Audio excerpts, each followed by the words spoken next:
The trouble with my mic, hang on. This all sounded good in theory, sit down and tilt your mic back, but it's not really working so good. Hang on. I need a booster seat. Never thought I'd say that. Well, guys, I tell y'all a little bit about myself. I grew up in a small town in Arkansas. Yeah, I'm actually good with that. I got a cousin here, and she just yelled, something like her. Thank you. No, small town in Arkansas. I've got an amazing family at home. Amazing mom and dad that at a very early age taught me what it was to put my faith and my trust in Jesus. And they planted that seed and they lived, the way I watched them walk out their life, the way I watched them treat other people, I wouldn't be here today. I wouldn't have this opportunity. So I like to thank them every night and just maybe offer a word of encouragement to anybody else out there who's maybe you're raising kids right now. Maybe you've got a 16 or 17, 18-year-old kid that you praised in church and they're out making a bunch of bad decisions. Just keep praying for them. It's the one thing I remember that my parents always did when I was growing up is they always prayed for me. They never quit. They were never the preachy, judgy type. They just always prayed for me, and God's got a special plan for those kids' lives, so just keep doing that. I didn't grow up though thinking I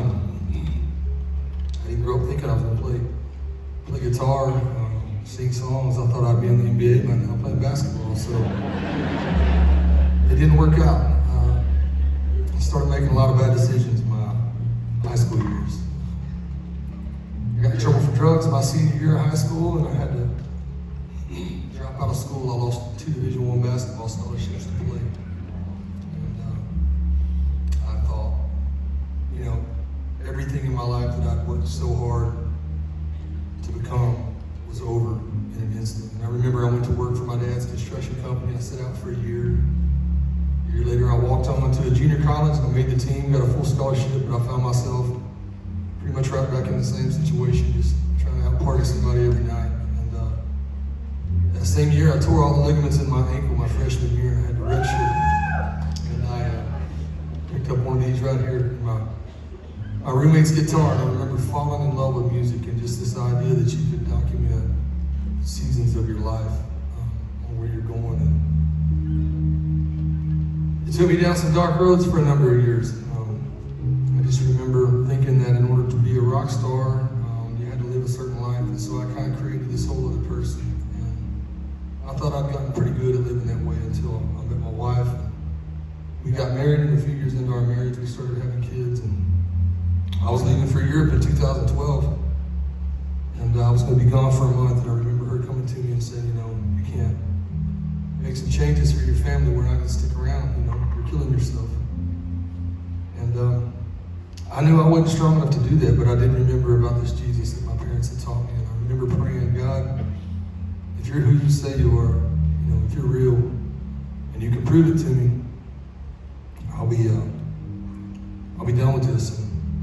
A week into that tour, we were driving across Spain, and one of the guys on our bus was scanning stations, and I heard a song by a band called Big Daddy Weave. It was called Redeemed, to come across the radio. I knew that wasn't a coincidence. I just remember listening to that song and going back to my hotel room. I called my wife and I said, hey, you're never gonna believe this, I'm done with this. And I just remember coming home. I never turned back. I never went back to that band. I never went back to that. We found a church in our hometown, and we started getting involved. And I only say that to just tell you tonight, maybe you came to this show, maybe somebody invited you, and you're like, I have no idea who Zach Williams is. That's totally fine. You don't need to know who I am. Jesus Christ can change your life if you're here tonight knowing you want it. So I want to put together a song that I wrote years back, and the idea is just there's a table that stretches as far and as wide as you can see. He's put a chair with your name on it. Simple. It's not a fancy prayer. It's not what you can do for him, what you can bring him. It's all he wants in return is your heart.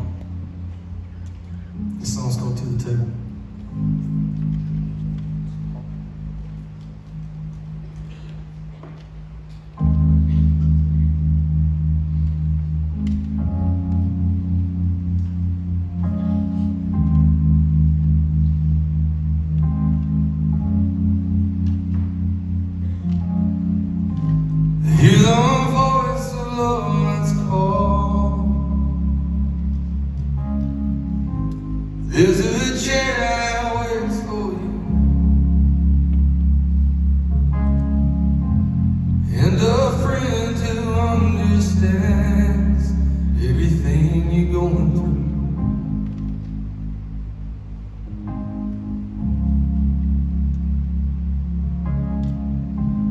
You keep standing at the distance